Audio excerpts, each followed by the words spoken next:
Meus amados e queridos irmãos, graça e paz da parte de Deus, nosso Pai, nosso Senhor e Salvador Jesus Cristo.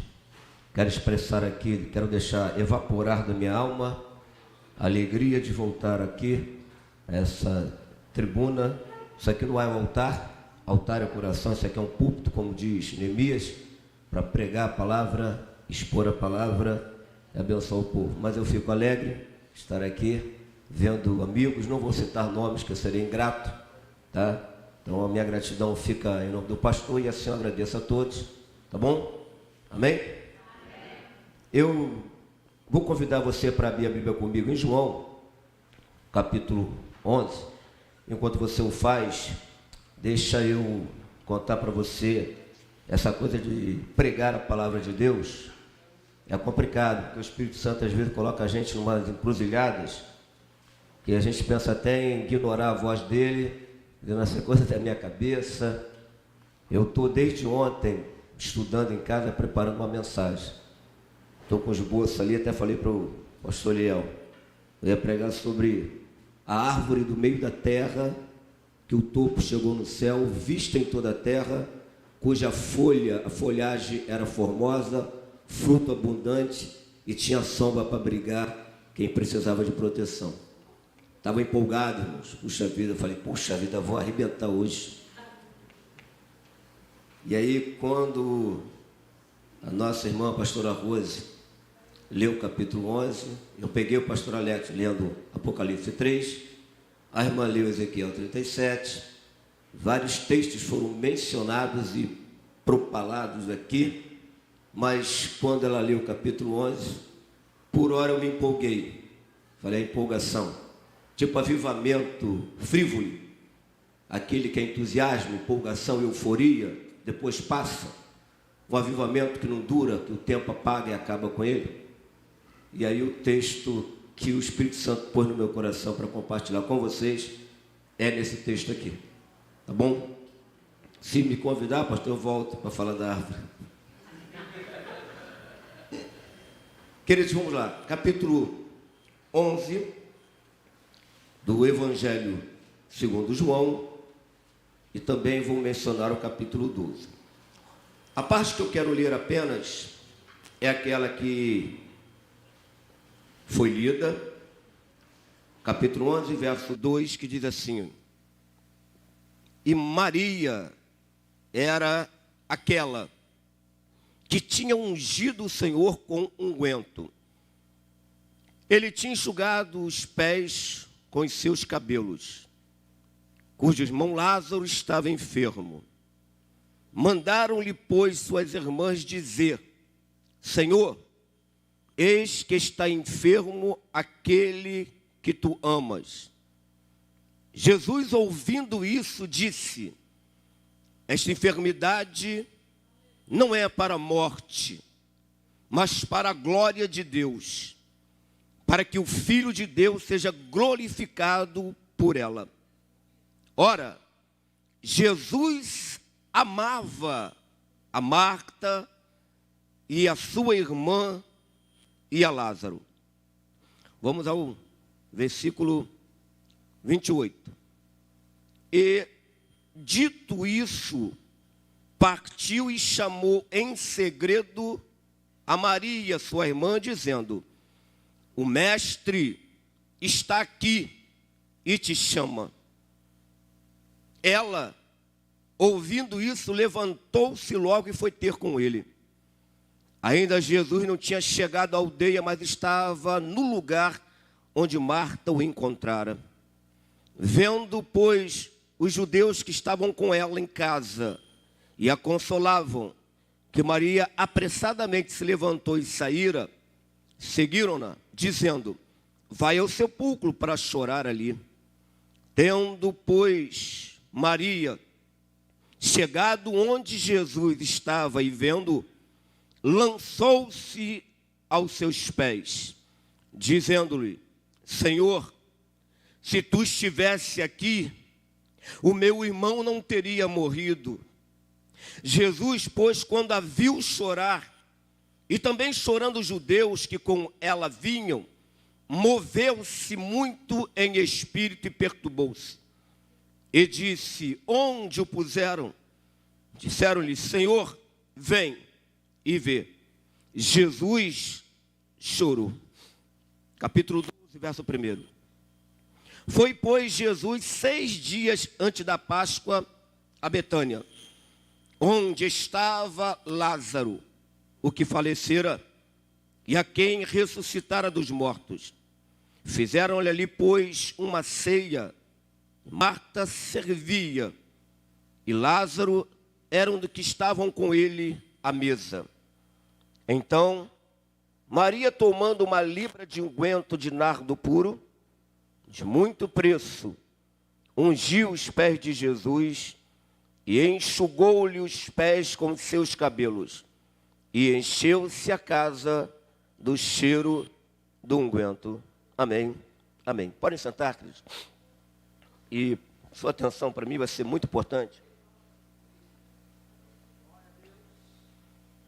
Os irmãos perceberam que, ao escolher o texto e fazer a leitura detalhada desse texto, me impressionou porque toda a Bíblia é inspirada, toda a Bíblia, parte da Bíblia é revelada, parte da Bíblia é inspirada. Inspiração é uma coisa, revelação é outra coisa, iluminação é outra coisa. Esse evangelho, segundo escreveu João, ele difere amplamente dos outros evangelhos que o precedem. É bem verdade que aqui, acadêmicos, pessoas com conhecimento de teologia, e sabem especificamente para quem a literatura estava sendo produzida inicialmente. O escritor tinha um texto, um assunto para discorrer, pegou o papel, pergaminho, pegou a caneta e, pensando num grupo de pessoas, ele começou a colocar para fora tudo que ele tinha visto. Entre eles nós temos Lucas, um homem que se formou em medicina, como todo mundo sabe, que aprendeu com os médicos do Egito, que embalsamaram José e também Jacó, seu pai. E ele também era um historiador. Historiador capta tudo quanto é detalhe. Historiador é como um perito no local de crime. O perito chega, o local está isolado, e ele vai extrair o máximo de informações para tentar elucidar o crime ou chegar à autoria do mesmo. O local tem que ser idôneo. Então ele é um historiador. O historiador vai fazer pergunta, questionamento, para redigir a obra dele. Mas o senhor leu em João, sim. Mas a primeira aparição desta mulher, que eu acabei de mencionar, é citada por Lucas. Por isso que a Bíblia se completa, é harmônica, simétrica. E aí, ele vai narrar um episódio que esta mulher, da aldeia de Betânia, convida Jesus para ir para sua casa. E ele aceita o convite. E olha que ele é um gentleman, é um lorde. Uma das coisas que eu aprendi, meu pastor Naor, Deus abençoe, vamos vê-lo aqui, é que Deus não vai aonde não desejam ele. E não permanece no ambiente incompatível com o seu ser, com a sua natureza. Pastor, isso é verdade? Vai vir Apocalipse. Ele estava fora. Então, se o ambiente não é propício para a natureza dele, ele não permanece. Se não desejam a presença dele, ele vai para quem a deseja, para quem a busca. Porque se Deus forçar a barra para pedir um lugar em qualquer lugar, ele não tem o meu respeito, ele não tem a minha admiração. Porque sendo quem ele é, ele não pode se oferecer e pedir, bota uma cadeira para mim, chega para lá para me sentar no meio de vocês. Mas se desejarem a presença dele, se clamarem por ela, prontamente ele vai aonde ele é desejado e permanece no ambiente compatível com a sua natureza. Então vejam bem, ele é convidado, ele entra. Aí, a mais velha, ela vai tentar agradá-lo. Afinal de contas, não é qualquer um que está na sua casa. Afinal de contas, não é um profeta, um sacerdote, um rei como os reis de Israel e de Judá. Ela tinha noção de quem estava na casa dela. Ela disse: quem está na minha casa é uma oportunidade única e exclusiva. O rei do universo entrou na minha casa. Eu não vou perder tempo com nada. Eu vou lhe dar as honras que são devidas e a atenção que ele merece. Ela vai, se coloca aos pés dele para aprender. É a primeira vez que você vai ver Maria na Bíblia. E aonde ela está? No topo do monte? Na pirâmide, no Everest? Não, ela está aos pés de Jesus. Você olha para Jesus, vê os pés, quem está lá? Uma mulher. Só que dessa feita ela está ali como discípula. Ela está ali apta a ouvir o que ele tem para dizer, interessada na doutrina que ele tem para transmitir, querendo as verdades do universo sobre o Deus que eles cultuavam. E Jesus tinha essas verdades para passar para ela. Ela sentou para ouvir. Todo mundo sabe que a palavra rabi é mestre. A palavra bar é filho. Só que a palavra bar é rabi de trás para frente. Porque todo discípulo se torna filho do seu mestre. Ela estava aos pés querendo ser filha daquele mestre do universo. Todo mundo para ouvir o que Jesus tem para dizer. Seus inimigos param para lhe ouvir. Quem ouve a sua mensagem nunca mais se torna a mesma pessoa, muda radicalmente. Ela para ouvir. Ela está aprendendo. E ela aprendeu muito bem. Então a primeira vez que você vai encontrar Maria é aos pés de Jesus.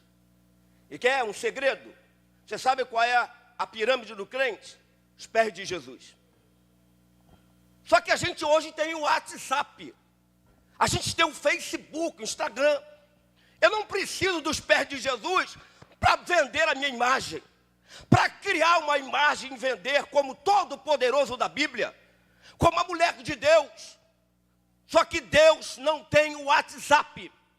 Deus não tem Facebook. As coisas de Deus é muito estranha. Ele esconde Davi na caverna para proteger da tropa de elite de Saul. Ele deixa José ir para a caverna, para a prisão, para levar para onde ele queria levá-lo. Ele manda a gente orar. A gente diz: deixa comigo, Deus, orar comigo mesmo. Peça até oportunidade. Ele diz: mas tem um quarto na tua casa? Quarto? Por quarto não dá para fazer propaganda, Deus. Quarto não dá para me fazer exibições. Quarto não dá para me impressionar com meus oráculos, hein? O meu português alinhadinho. Entra no quarto. Tá bom, eu vou para o quarto. E agora? Fecha a porta. Dá para deixar ela aberta, não? Porque vai que alguém passa e vai dizer: está no manto, ó. Ele diz: não, entra e fecha a porta. Porque oração não é exibição. Oração é a alma entrando no sacrário do céu. Oração é conversa íntima com a esposa, com o marido. E na intimidade é que se gera coisas. Eu nunca vi gerar filho sem ter intimidade do casal. E quando o casal entra para o quarto, fecha a porta, ninguém vê, imagina, se deduz, mas ninguém vê. Mas daqui a 9 meses, o resultado daquela íntima união começa a sair da barriga, chora, amamenta. Então quem entra em intimidade com Deus, ninguém está vendo. Mas o que será gerado desta união, todo mundo vai perceber, vai se tornar público. Desculpe, eu não vim chocá-lo, eu vim expor a Bíblia. Essa mulher estava aos pés de Jesus. Ela não queria ser notada, percebida. Ela queria dar atenção a Jesus. A segunda vez que você encontra ela está no Evangelho de João. E percebam, João é o Evangelho, irmãos, para crente. O Evangelho de João não é para judeu, não é para romanos, nem grego, é para crente. Enquanto Mateus traz a genealogia de Jesus, lá de Davi, de Abraão, Porque ele está falando para judeu. Para judeu interessa a origem de Abraão, pai da fé, amigo de Deus, e o grande rei Davi. Quando Lucas apresenta atrás de Adão, porque Lucas mostra que Jesus é salvador do mundo. Marcos está falando de um servo, escravo, e ninguém quer saber da genealogia de um escravo.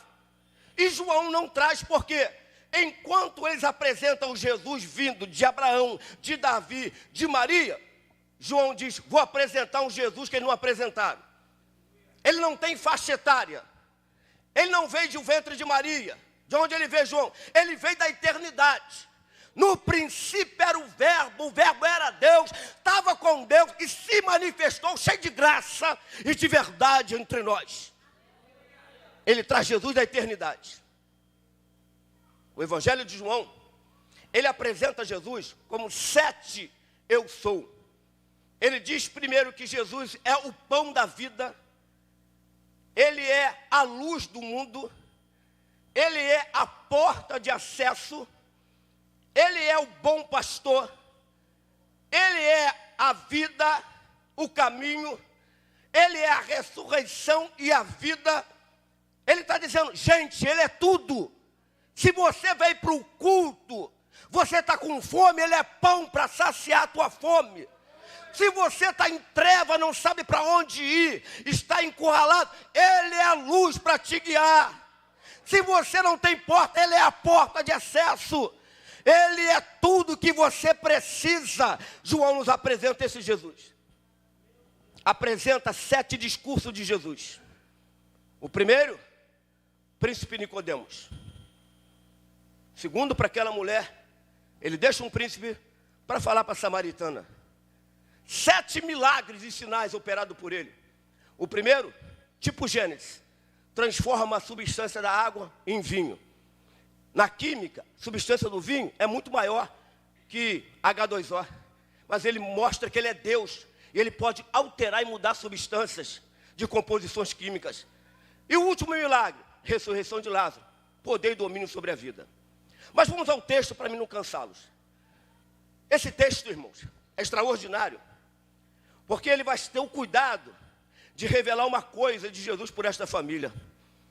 Ele destaca, você não vai conseguir encontrar no texto Lázaro, Maria ou Marta dizendo assim, aí, Jesus me ama, sou amado de Jesus. Você não vai ver. Você vai ver alguém declarando esse sentimento. Agora não era uma poesia. Isso aqui não era um poema. Era uma verdade que eles perceberam nas ações de Jesus por esta família. Ele está dizendo assim, olha, Maria, a Marta, essa Maria é aquela que protagonizou aquela cena que entrou para a história. O irmão dela estava enfermo e ela pegou e pediu para chamar Jesus. E mandaram chamar Jesus. Foi um mensageiro lá. Pensa no mensageiro correndo. Olha a senha. Diga para ele que o amigo que ele ama está enfermo. Não falou nem o nome. Usou o sentimento, que é mexer com ele. Se você disser para ele que o amigo dele está enfermo, ele vem. O mensageiro saiu, encontrou Jesus. Quando ele encontrou Jesus, ele disse, Senhor, tem um recado das suas amigas. Lembra da casa de Marta e Maria? Lembra daquela pousada em Betânia? Que sempre te abrigou, te alimentou e te adorou? Então, tem um problema naquela casa. E o problema é sério. Se o senhor demorar, vai agravar o problema. Se o senhor demorar, será irreversível consertar o problema. E ele diz, seu amigo está enfermo. Irmão, se é comigo, se é amigo mesmo, sabe o que eu faço? Espera aí, vou contigo. Espera aí, paro tudo. Vamos lá, o amigo está doente.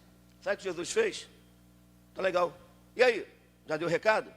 Beleza. Hashtag partiu, pode ir. Ele deve ter olhado e falado assim, que furada que essas mulheres entraram. Perderam o tempo da vida delas. Olha a indiferença dele. Eu usei uma senha. Ele continuou do jeito que estava. Não esboçou nenhum sentimento, nenhuma reação. Pronto, ele volta. Aí quando ele volta, agora imagine a casa cheia. Imagina esperando ele voltar com Jesus.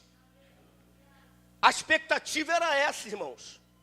A casa cheia de pessoas consolando ela. E ela talvez olhando na porta, ele está demorando, será que ele está engarrafado? Tem muito jumento no caminho, tem muita carroça, boi. Quem chega? O mensageiro. Acompanhado? Sozinho. E ela olha, e aí? Pô, e aí, vou te falar, quer saber mesmo? Aí tu escolheu o amigo errado. Tu hospedou a pessoa errada. Agora imagine as pessoas que estavam na casa dela dizendo assim, ó, mamãe, dizendo assim, o que adiantou tanta dedicação, tanta devoção, tanta honra que tu deu para ele? Você dedicou o teu tempo, a tua saúde, a tua vida para ele. Você hospedava ele, parava para ouvi-lo, ficava hora numa escola bíblica ouvindo a palavra dele. Num culto de adoração, ninguém precisava mandar você levantar a mão. Automático, instintivamente, você tinha razões íntimas para dizer, eu te amo, eu te adoro, eu te desejo, tu é tudo para mim. Imagine a cena, deboche, e ela não podendo falar nada, porque a realidade fática mostrava isso. Indiferença. Imagina ela pensando, será que eles têm razão? Será que eu perdi tempo? Será que tudo que eu fiz por ele foi em vão? Eu fico imaginando a mente dela. Porque a gente pede ajuda a Jesus, aí parece que ele demora, a gente reclama, irmãos. Eu já reclamei. Eu orei, jejuei, falei, fala comigo, Deus. Mas fala, os crentes dizem que tu é falador, Deus falou comigo. Mas tu fala demais com todo mundo, o que tu tem contra mim que tu não fala comigo? Só tem alguma coisa contra mim? Eu sei que tem, meus pecados. Mas por que tu não fala aqui no meu ouvido? Como todo mundo diz que ouve a tua voz. Será que eu não mereço? Eu sou tão ruim assim, que eu não posso ouvi-lo falar comigo? Sabe o que ele fez? Ficava calado. E tu pensa que isso mudou a minha adoração por ele? Tu pensa que isso tirou a minha motivação de pregar a palavra dele?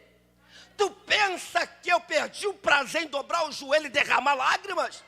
Tu pensa que eu perdi a alegria de ser tomado num culto com música extraordinária como essa e não larguei a mão para adorar? E nada mudou. Porque eu sei quem ele é e o que ele sente por mim. Irmãos, olha só o que eu vou te falar aqui. Essa questão de sentimento chamado amor, o amor é tão importante que ele está na bênção apostólica. Ou melhor, a bênção apostólica não. A bênção do apóstolo Paulo para uma igreja que foi numa carta só de epístola. Porque bênção apostólica, todos os apóstolos tinham que proferir da mesma maneira, e não fazem. Mas sacerdote profere a bênção de Arão como foi mandado. Mas nós pegamos como padrão, tudo bem, não sou aqui para mudar a teologia. Mas ele é tão importante que está lá a graça de Jesus, o amor de Deus. Está na bênção apostólica. O amor é tão importante que tem um capítulo na Bíblia. Deus fala de dons espirituais no capítulo 12. Fala de equilíbrio e ordem na manifestação no capítulo 14. E fala do equilíbrio no capítulo 13, que é o amor. E diz que o amor tudo suporta, tudo espera, não busca seus próprios interesses, é paciente. Olha que virtude. Irmãos, eu nunca vi. Eu já fui no monte, já vi gente orar no monte. Eu vejo no monte, Senhor, me dá poder. Eu vou pregar, Senhor, me dá as revelações. A gente vai lá com o pepino, Senhor, descasca o pepino. Bota um pouco de mel nele que o giló está muito amargo. Eu nunca vi ninguém dizer, me ensina a amar. Estou jejuando, estou orando para aprender a amar, Deus. Eu quero que esse sentimento invada a minha alma, deixe de ser poesia nos lábios e se torne uma coisa íntima da minha alma. Amor não é palavra, é prática. Você lembra do príncipe Jonas? Quando Davi foi numa audiência na casa dele, convocado pelo seu pai, quando ele olhou Davi, diz que a alma dele se apegou à alma de Davi. Fez um pacto porque ele amou Davi como a sua própria alma. Abriu mão do trono, brigou com o pai para defender o amigo. Por quê? Porque o amor não tem interesse pessoal. Lembra de Salomão? 700 princesas, rainhas, 300 concubinas. Mas quando ele encontrou o amor, foi só para a Sulamita que ele teve a olhar e escrever um livro para ela. E aqui nesse texto, revela o amor de Jesus por esta família. E João disse, Jesus amava Marta, sua irmã e Lázaro. Ele disse, eu vi o carinho que ele tinha com esta família. Eu vi o cuidado que ele tinha com esta família. Ele nunca falou, mas eu percebi o amor dele. Era nítido. Irmãos, permita-me bater nessa tecla ainda. A essência de Deus é amor. A personalidade é santidade. A Bíblia diz que Deus amou o mundo de tal maneira que deu o Filho. Só deu porque teve um sentimento que precedeu a entrega. O Filho disse, eu quero imitar o meu Pai. Se o meu Pai tem amor, aí Paulo diz, que haja em vós o mesmo sentimento que houve em Cristo Jesus, que sendo Deus, abriu mão da divindade por causa de vocês. Amor é renúncia, entrega. Jesus amou essa família e todo mundo percebeu. Agora vamos para o texto para encerrar. Ele chega, Marta o encontra. E ele pergunta por quem? Por Maria. Maria sai da onde Jesus está e vai para casa e fala assim, o Marta, sai dali e fala, Maria, oi, deixa eu chorar, mas é sobre isso que eu estou te falando. O mestre está aí e ele te chama. Olha o acréscimo. O Espírito Santo não ia deixar o escritor colocar aqui que Jesus estava chamando ela se ele não estivesse chamando. Percebam como é que Jesus é? Ele não chamou Marta, mas ele chamou Maria. Porque foi Maria que estava aos pés dele, aprendendo com ele. Ela que era discípula dele. Ele, chame ela para mim. E ela, quando soube que ele estava ali, saiu de casa correndo. Olha que lindo. Saiu correndo de casa, foi até onde ele estava. E para onde ela foi? Ah, pastor, pulou no peito dele. Deu um abraço. Fez um xodó, um cafuné. Não, ela foi para o lugar que sempre esteve. Independente do momento, aquele é o lugar dela, foi aos pés dele. Na primeira vez, ela se assentou. Porque quem está com paciência, sem problema, tem um cuidado de sentar, ó. Vou sentar aqui, ó. Pode falar, mestre. Agora, quando a gente chega, o quadro é outro. Ela tem um irmão que está 4 dias sepultado. Ela tem um irmão que ela amava. Sabe como é que ela chega aos pés dele? Não dá tempo de sentar, ela se joga. Ela se joga e diz, se tu estivesse aqui, eu não estava vivendo isso. Está doendo a perda do meu irmão. Eu precisei do Senhor, que Deus não só estava. O texto diz que quando ela falou isso, Jesus sorriu, deu gargalhada. Ele chorou, irmãos. Ele chorou. Agora eu te pergunto. Foi uma encenação de Jesus. Por quê, pastor? Porque ele disse para os amigos que ia ressuscitar Lázaro. Não disse? Ele não disse que aquilo não era para a morte, era para a glória de Deus? Sabe o que ele estava dizendo? Tem um controle e domínio de tudo. Tudo está na minha mão, no meu tempo. Até o objetivo disso, eu sei para que é. Mas ele chorou. Você sabe por que Jesus chorou? Ele chorou por ver Maria chorando. Ele chorou como que disse assim, ó. Dói mais em mim deixar você passar por esse processo do que em você. Eu fui obrigado a deixar você passar por esse vendaval. Eu tive que deixar você sozinha, para que pela tua vida eu manifeste a glória de Deus. Você pensa que Deus tem prazer no processo? Só sádico, tirano tem prazer no sofrimento dos outros. Você acha que Deus ficou no céu comendo uva, como os Césares de Roma? Quando a arena comia, os leões comiam os crentes? Quando ele jogou Jó na mão do diabo? Você acha que Deus teve prazer em fazer isso? Não. Só que Deus tem uma visão de resultado final que você não tem.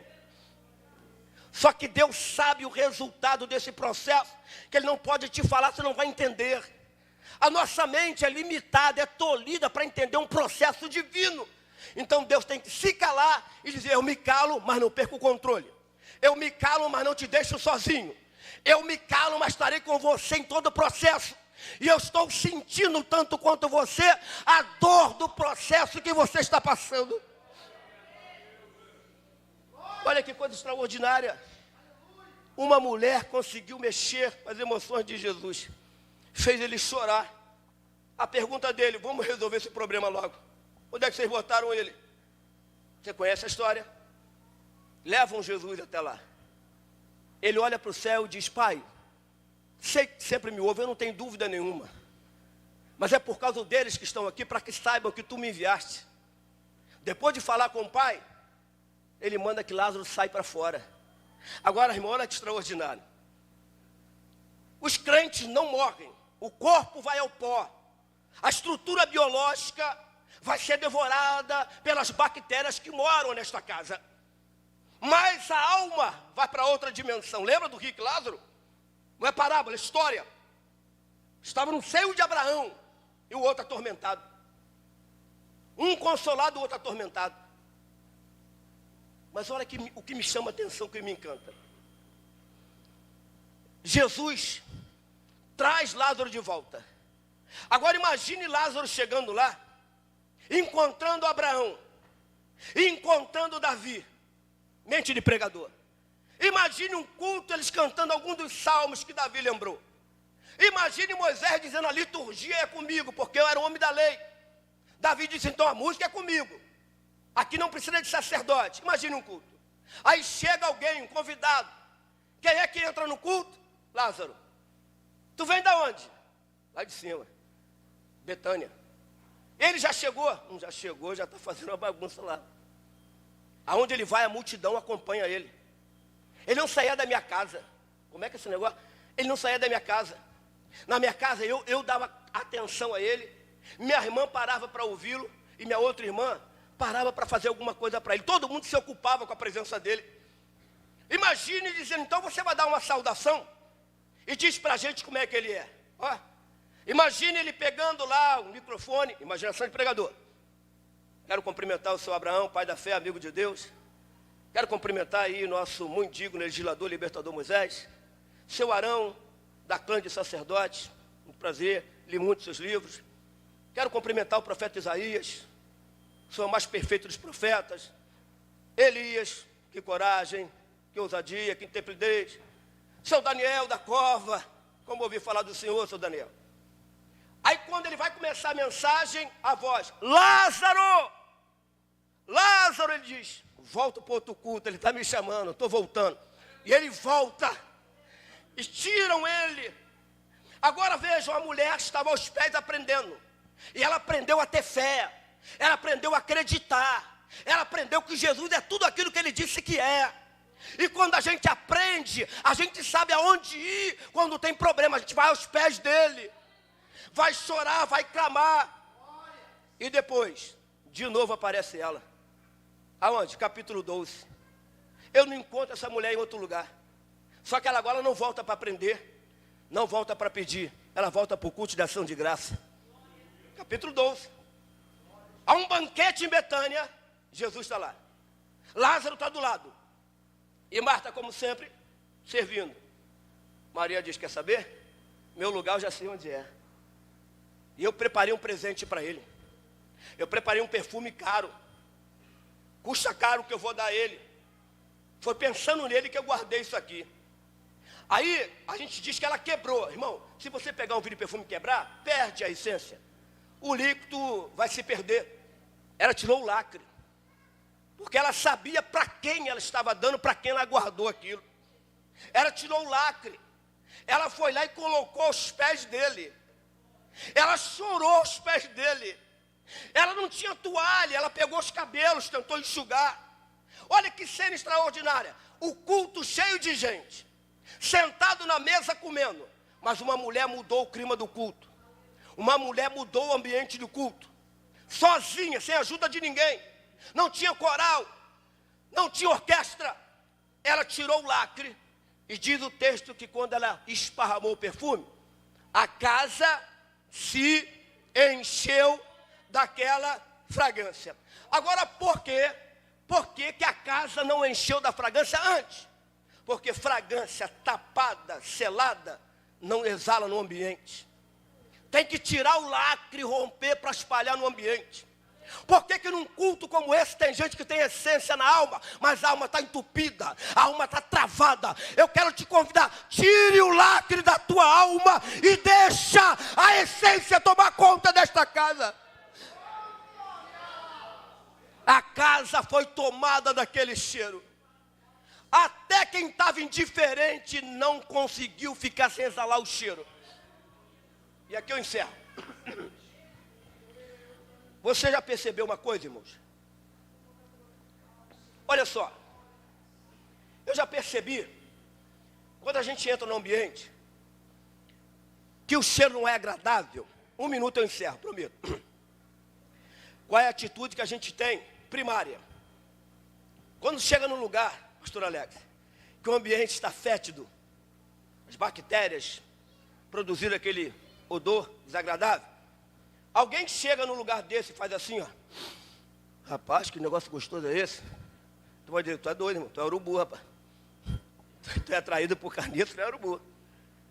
A primeira reação que nós temos, quando o cheiro não é agradável, é de tapar a respiração, travar e não inalar nada.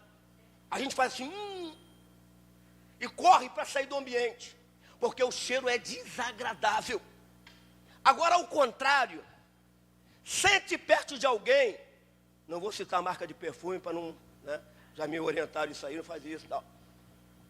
Alguém que pegou um perfuminho de quinta categoria e acha até que está abafando. Aí tu chega perto dele assim, ó, eu vou beber água ali, tu procura outro lugar. O perfume não é bom. Agora eu duvido você sair de perto de uma pessoa que tu sentou, plantou e logo tu, é aqui mesmo. Acertei. É isso. Vou perguntar onde comprou, vou perguntar o nome. Não, se eu tiver intimidade eu vou perguntar. Porque o cheiro é bom. Adoração é a mesma coisa. Adoração é um vapor que sai da terra para entrar dentro do céu.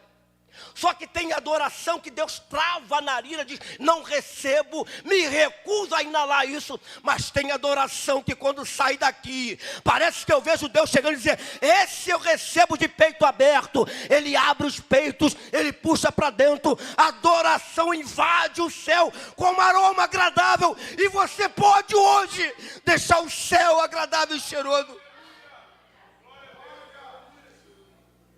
Ela abriu o lacre e aquilo tomou conta do ambiente. Eu tenho certeza que tem gente aqui que talvez está se sentindo assim, esquecida por Jesus, abandonada, e dizendo, dediquei tanto da minha vida para Ele. O meu pulmão quase se acabou de tanto pregar. Quantas infecções na garganta eu tive pregando? E quando eu preciso dele, botei óculos, uso até óculos para ler melhor. Amo a palavra dele. Gosto de entrar em comunhão. E onde ele está agora que eu preciso? Cadê ele, pastor? Eu tenho certeza de uma coisa. Ele vai chegar. E quando ele chegar, o que ele vai fazer é muito maior do que se ele chegasse agora. Dá para entender? Se ele chegar agora, curar até o médico cura. Até a minha avó parecia indígena. Orava para cobreiro, espinhela caída. Era cheio de mato na casa da minha avó. A gente tinha lá, até para botar lombriga para fora, a gente tinha remédio. Santa Maria com leite. As velhinhas eram fora de série. Agora eu quero ver 4 dias de morto, trazer de volta. Quem é que faz isso? Então eu te pergunto, curar é nada em vista do que ele fez. O que você está passando é nada em vista do que ele vai fazer. Ele está vindo aí. Já mandamos chamar por ele. Ei, o teu povo que tu ama pede ajuda, socorro, e ele vai chegar, eu tenho certeza disso. Só que eu te imploro, eu te suplico, não saia dos pés dele. Se você está no estágio de aprender, continue. Se é momento de desespero, continue. Se é momento de adorar, continue. Seja qual for o momento, o melhor lugar é os pés dele. Agora fique de pé comigo. Irmão, o único lugar que o diabo não te acompanha é os pés de Jesus. Porque ele não quer se humilhar para adorá-lo.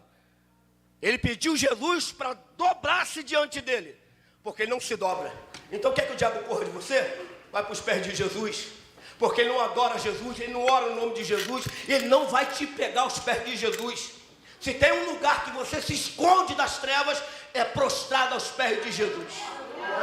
O pódio do crente aos pés de Jesus. Você lembra daquele hino?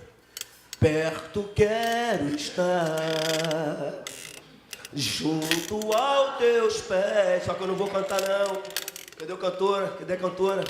Só para gente encerrar, irmãos. Carol, eu sei que você está aí, Carol. Ouvi tua voz. Pessoal aí do The Voice. Alguém, socorre o pregador, ajuda o pregador. Irmã Grazi, você mesmo. É só para a gente saber que o melhor lugar é os pés dele. Ruth foi para os pés do Boaz. E olha onde ela foi parar. Maria estava aos pés de Jesus. E olha o que ela obteve. João estava na ilha de Pátimo. E quando viu a glória, caiu prostrado aos pés. Os pés de Jesus é o pódio do crente. Perto quer estar.